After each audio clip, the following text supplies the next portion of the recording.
iPhone 13 tak hidup owner dia pergi ride, lepas tu hujan dan telefon dia kena air lah, jadi telefon dia tak hidup. Owner dah teracah pun tak laik. Jadi kita akan buka, kita akan check apa masalah dia, sebab ada dia short screen ke apa kita check tengok dulu. Right. Tengok skrin dalam ni penuh dengan air.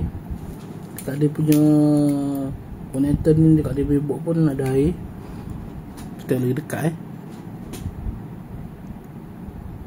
tengok.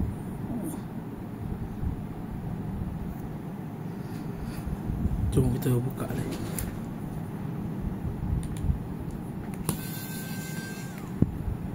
Tadi confirm lah phone ni memang dia short ni.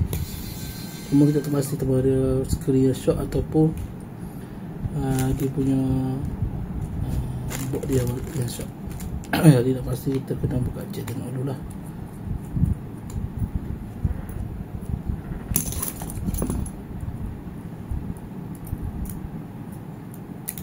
Kat sini tengok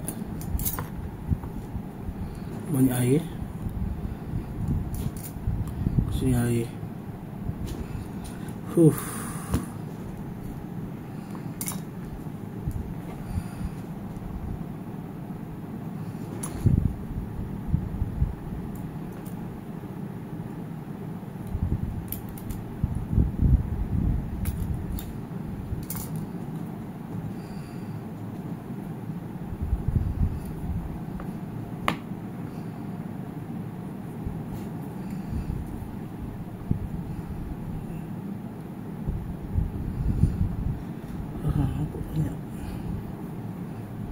Apalah, kita check dulu. Alright. Phone ni kita dah check.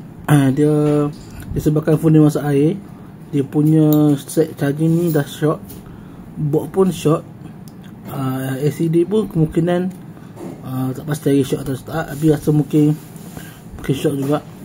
Jadi untuk repair semua kerosakan ni anggaran agak mahal lah. Skrin saja pun dah dekat 1000 lah.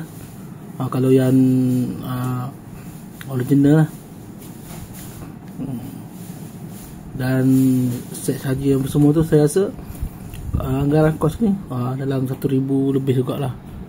Jadi owner dia tak nak repair, jadi kita pasang balik lah. Alright.